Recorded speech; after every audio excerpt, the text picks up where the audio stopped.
और मेरी तो बहनें भी यहाँ पे उपस्थित हैं और मेरे जितने भी हरियाणवी कलाकार हैं, सबसे पहले आपके भाई, आपके छोटे बच्चे आरएस चिकारा की तरफ से हाथ जोड़कर राम राम।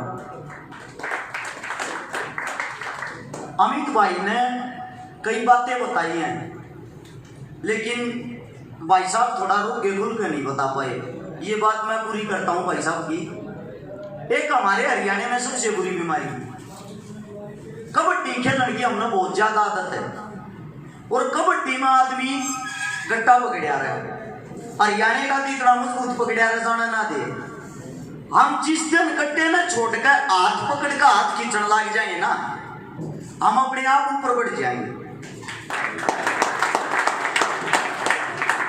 कलाकारी का तो कह भी नहीं आता, मैं इस बात को तो यहीं पे रखता हूं। सिर्फ एक बात कहना चाहता हूं, अगर हमारे हरियाणा के कलाकार एक आदमी को भी सहायता की जरूरत हो, मनाज तो कोई ऐसा नहीं देखा दूसरा उसकी मदद करता। उदाहरण के तौर पर बताता हूं, पानीपत की एक कलाकार आप लोगों के बीच में, कोई साथी ताली मत बजाइए, सिर्फ बात ध्यान से सुनिए।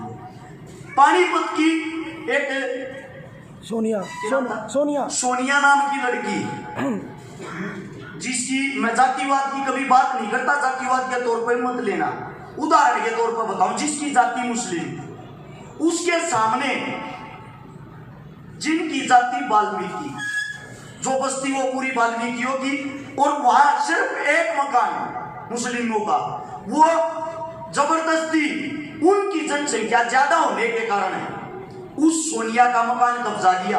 पानीपत की घटना ये, उसकी माता जी को जहर खिला दिया। वो हमारे बीच में कलाकार थी, कोई एक आदमी भी बता दो जो उसकी मदद के लिए गया हो, एक भी।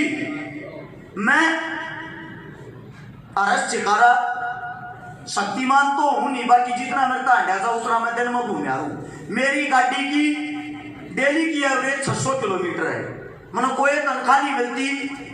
किसी एक भी राजनीतिक आदमी तो मुंह का बोल नहीं ना, मैं कोई साथ मैंने किसी राजनीतिक आदमी की सपोर्ट सहायता चाहिए, लेकिन इंसानियत के नाते घूमूं। एक हफ्ता बाद उस लड़की के पास पहुंच पाया जब उसकी वीडियो मेरे भी पहुंची। जब मैं वहां पर गया ना, वहां पर जाने के बाद अमित भाई मैंने वो लड़की बुलाई, मैंने उससे बात करी, मैंने पता लगा क्या वे पीट रखे, उनका सामान चोरी कर रखा, जबरदस्ती उनका मकान कब्जा रखा, सारी चीज हर चीज का सबूत था। मन ने खुद जाकर एफआईआर करवाई, मन ने खुद जाकर जो उनको धमकी दे था उनके ऊपर कार्रवाई करवाई, मन ने खुद जाकर उस लड़की का मकान दिलवाया। मतलब ये बातें बताते टाइम इसलिए शर्म आती है। हरियाणा के अंदर अगर आप फिलहाल इस टाइम पे कहीं पे ईट भी उठाओगे ना, उसके नीचे तो एक कलाकार और बदमाश जरूर लेकड़ेगा। घर घर गैर कलाकार हो रहे हैं, लेकिन दूसरी बात एक और है, एक दूसरे की सहायता की जरूरत पड़ जा, कोई आगे नहीं आता। इस मारे आज के टाइम हम पीछे हैं। हाँ भाई साहब, आप पंजाब में जाओगे ना, वहां अगर कोई बच्चा छोटा कलाकार भी आओगा, उसको हर बड़े से बड़ा कलाकार इज्जत के साथ सपोर्ट करेगा। हमारे यहाँ सपोर्ट नाम की चीज नहीं होती। मैं जिस टाइम ये काम करने लग गया, ये समाज सेवा, मन मूर्ख कहते सब पागल हो रहा है, पॉपुलरिटी ये करता होगा। मन आज खुद पकड़ो है 3 करोड़ 59 लाख रुपया की गरीब परिवार की, बीमार की, शहीद परिवार की मदद एकलौता अपने दम पर, अपने भाईचारे के दम पर करवा चुका हूं। अगर यह काम 100 आदमी करते होते, मैं गारंटी दूं पूरे हरियाणा में आपने किसी राजनीति की और किसी नेता मंत्री की जरूरत नहीं है। अगर एक इच्छा अपनी काम करने में जताऊंगा, बाकी लंबी चौड़ी बात होगी, मेरी को बात बुरी लगी उसके लिए माफी। एक छोटी बात मैं बताऊंगा, ये मेरे साथी साहब जिसकी बात हो रही थी हरियाणा पुलिस में, 15 अगस्त भी गई है, अपनी जो आजादी का दिन था, एक छोटी ही बात आजादी की, बाबा हरभजन का नाम सुना होगा। बाबा हरभजन जिनका जन्म एक गुलाम भारत में 1940 में पंजाब में हुआ, 1966 में 20 साल की उम्र में फौज में नौकरी करने के लिए चले गए, जिनकी ड्यूटी सिक्किम में चाइना बॉर्डर पे थी। बाबा हरभजन पंजाब रेजिमेंट में थे। घोड़ों का समूह लेके जा रहे थे। एक घोड़े पे तैनात थे बाबा हरभजन, और बारिश के कारण घोड़े का पैर फिसल गया। बाबा हरभजन की और घोड़े की दोनों की वहीं मृत्यु होगी। ध्यान से सुनने की बात है, मैं देश के जवान एक फौजी की बात कर रहा हूं। जिस बाबा हरभजन की मृत्यु हुई, पूरी फौज परेशान हो रही, क्योंकि 3 दिन से उसकी लाश नहीं मिल रही थी कहीं भी। 3 दिन बाद एक अपने देश के जवान, एक अपने साथी के सपने में बाबा हरभजन आया।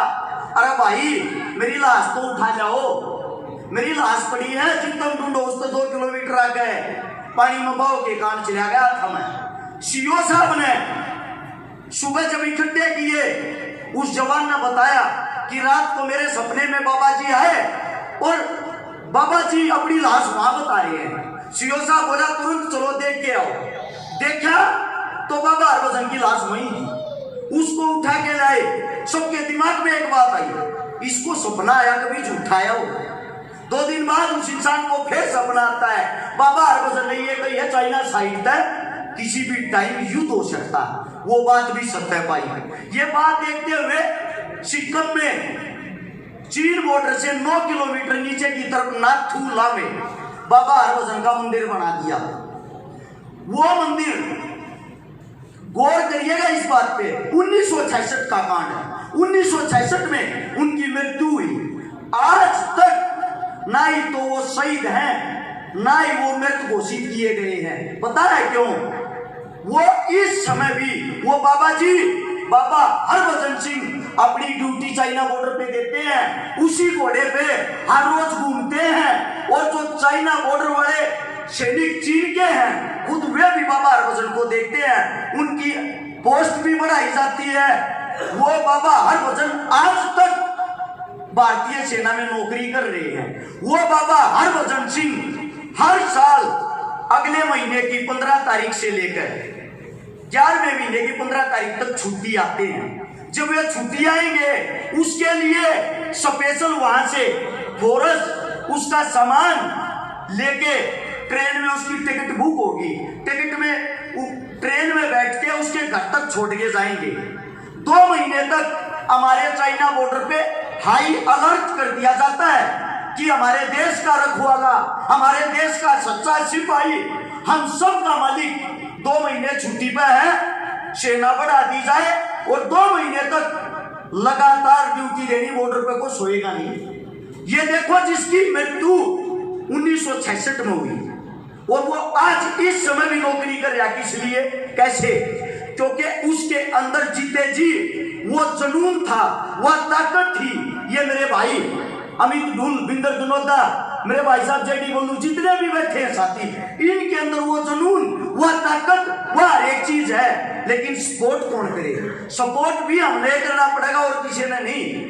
अगर आप आज इस टाइम हरियाणा, पंजाब, यूपी, दिल्ली, मुंबई, राजस्थान कहीं भी जाओगे, हमने खुद अपने कानों से सुन रखा लाड पिया के गाना, हमने खुद अपने कानों से सुन रखा है एक जो कनाड़ा। कैसे?